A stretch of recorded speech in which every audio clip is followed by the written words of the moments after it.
Itu baiklah lahirnya. Akau tanzi'ul mulka mimman tasha. Akau nak cabut, nak pecat dari siapa engkau kehendak. Cuma nampak zahir manusia melatihkan, nampak zahir manusia memecatkan, tapi hakikatnya engkau lah. Wa tu'izzu man tasha. Akau nak beri kemenangan siapa kau kehendak, menanglah. Akau nak memuliakan siapa kau kehendak, mulialah. Wa tuzillu man tasha. Akau nak menghinakan siapa kau kehendak, hinalah. Nak merendahkan siapa kau kehendak, rendahlah. Walaupun dulu tinggi, akhir rendah. Semua engkau. Biyadikal khair. Di tangan kau lah ya Allah khair. Ay wasyar. Tapi Tuhan ajar nak beradab sopan kita bercakap. Tak sebut kata di tangan engkau tu al khair wasyar. Tak. Biyadikal khair. Ni orang Mu'tazilah kata hak baik daripada Allah, hak yang jahat bukan dari Allah. Pegangan itu silap. Kita ahli sunnah qul kullum min indillah, semua dari Allah. Tetapi cara kita nak bahasa, nak guna bercakap, kita kena beradab, bersopan. Semua baik dari Allah, yang buruk dan jahat dari nafsu saya. Itu nak beradab kita dengan Allah. Tengok Allah sendiri tak kata biyadikal khairu wasyarr. Dia tak kata itu. Biyadikal khair. Di tangan kau ya Allah kebaikan. Arti kejahatan bukan daripada engkau lah. Nak beradab. Tapi akidah qul kullum min indillah. Masya Allah kan wa ma lam yasha lam yakun. Itu akidah.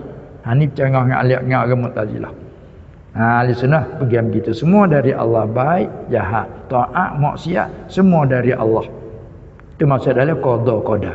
Tapi di segi kita nak beradab bercakap, kita kena bagi. Yang baik dari Allah, yang buruk dari nafsu kita, daripada syaitan.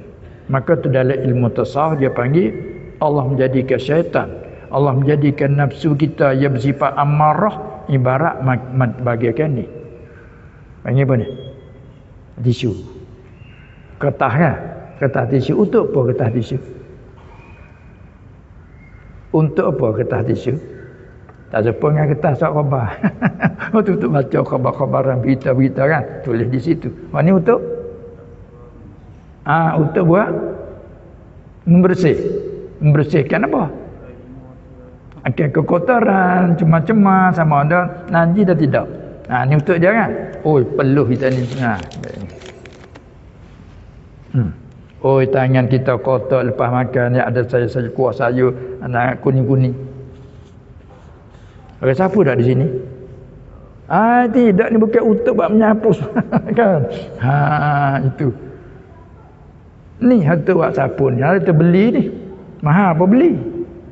Tapi untuknya bukan nak boleh sayur kan? Untuk buat sapu ni. Untuk dia.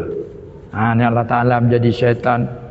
Allah Ta'ala menjadikan nafsu amarah bisu'. Di segi hikmatnya untuk mak sapuh ke dia.